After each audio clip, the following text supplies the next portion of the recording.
It was about 10:30 on March 29th in the morning when the shells came in to the location where they were digging out the trench. And after I got there, I was there just in time to catch a mortar. It landed right in front of me. It hit me in the neck, stomach, and leg. I was bleeding quite badly out the neck. The uniform at the time was a flak jacket, which thank God I did have on, so I was protected from my waist up to my neck. Then, after I was hit, I went paralyzed on the left side of my body from the shell that went into my neck. It hit a nerve bundle up there. And the people helped me down off the hill. We stumbled and staggered down from the top of T-Bone to a flat area on the back side of the hill. Got on the litter at that point. One of the medics put a bandage around my neck. The leg and stomach shots were okay. They didn't need any bandaging really. So they let that go. And they basically dragged me down off the hill on that litter. I was trying to hold on as well as I could, and they were manhandling me down. Again, glad I wasn't very fat, so they were able to handle that pretty well.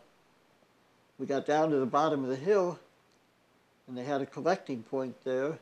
They put my litter on the Jeep and drove me back to the aid station. That seemed like about a 30-minute trip, although it probably wasn't near that long.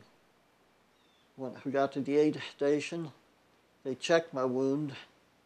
They bandaged up my leg. Then they put me on a helicopter. It was kind of a neat ride, except for the fact I was going to freeze to death. Everybody piled 2 or 3 blankets on top, but nobody thought to put any blankets underneath. When you got on that helicopter pad, you're out there on those little pod, and they've got the plastic cover over your face. And I was never so cold in my life. That was horrible. And I stayed awake through the helicopter ride back to the MASH unit. When we got to the MASH, I remember being taken off of the helicopter. And as we went into the MASH unit, I blacked out. And at that time, everything just got black, and then the next thing I knew, I was on a cloud looking down.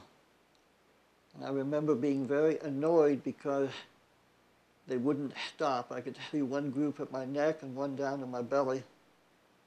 And I wanted them to stop what they were doing. But for some reason, they wouldn't do it. And I don't know how long that went on, but I'd actually gotten to see my flashback of the family. My grandparents had been dead for years. My mother and all people like that. Then I finally came to on March 1st, or April 1st.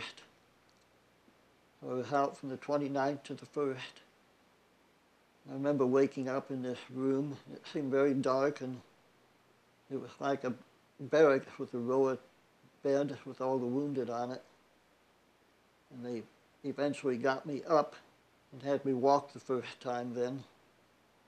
That was awful. It felt like my belly was going to fall out of me. I had a 12-inch scar in the middle of my stomach. So they obviously had repaired a lot of intestinal damage. And after a couple of days there, they put me on a bus and they hauled me down to an evacuation hospital. And by this time I was conscious and able to take light food. Wasn't doing any particular walking around. My stomach was all bandaged up. The wound in the gut actually had been closed with wire suture. And every time you moved, the wire caught on the abdominal bandage. So that was very painful. And it turned out later, I found out I had received 13 units of blood during the operation. So I I had a lot to be thankful for.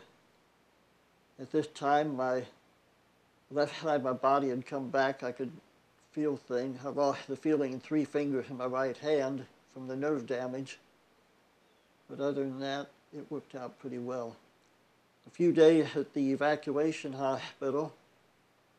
Then they put us on a train. I have no idea where we went to, but it was a collecting point again with another little hospital. And from there, they air evac'd us back to Tokyo.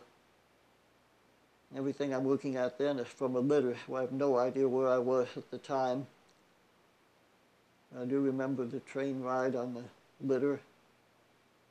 Everybody was taking pretty good care of us. We had nurses by this time.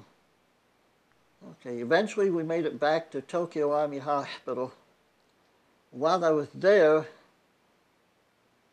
I couldn't have been there maybe 4 or 5 days, and they took out the metal suture from my stomach wound. And that was such a wonderful thing, because every time you moved with the metal, it would hang up on the abdominal dressing and rip you apart. Once they took the stitches out, I was able to go get a shower. I remember going into the shower room, and the nurse would send people in to see if I was okay. It felt so good to have warm, clean water. I must have been in there for an hour anyway. And that was delightful. And I was ambulatory at that time, and still had my meals brought to me at the bed. While I was there, other soldiers from the Able Company, 17th, were coming through. This was from the early battle on Pork Chop in April of '53. And so I saw all my buddies coming in there and got to chat with them a bit. I was there for probably 2 weeks. Then they felt I was well enough to leave and went over to a recuperation camp. Basically, it was just a barrack where we sort of had a pretty nice life. I did a lot of walking. They did dental checkup and all this for your general health. And they gave you time to become ambulatory and build up your strength. At that point, I did not have any of the soldiers from the 17th with me. I was just kind of on my own. But after I was there a while, they decided that I could go back to the state and finish my recuperation there. But I had the urge to go back to my unit. So I told them that I voluntarily requested to return to Able Company 17th. And after a few days, they cut orders, and sure enough, on the order, it said I was reassigned to Able Company of the 17th. When the fellows from the 17th were coming into Tokyo Army to join me, it became obvious that they'd had a major battle on Pork Chop in April, and they were telling about it. I don't remember much of the details of it, other than the fact that most of them described it as pretty uncomfortable. Again, 18 years old, what do you know about uncomfortable?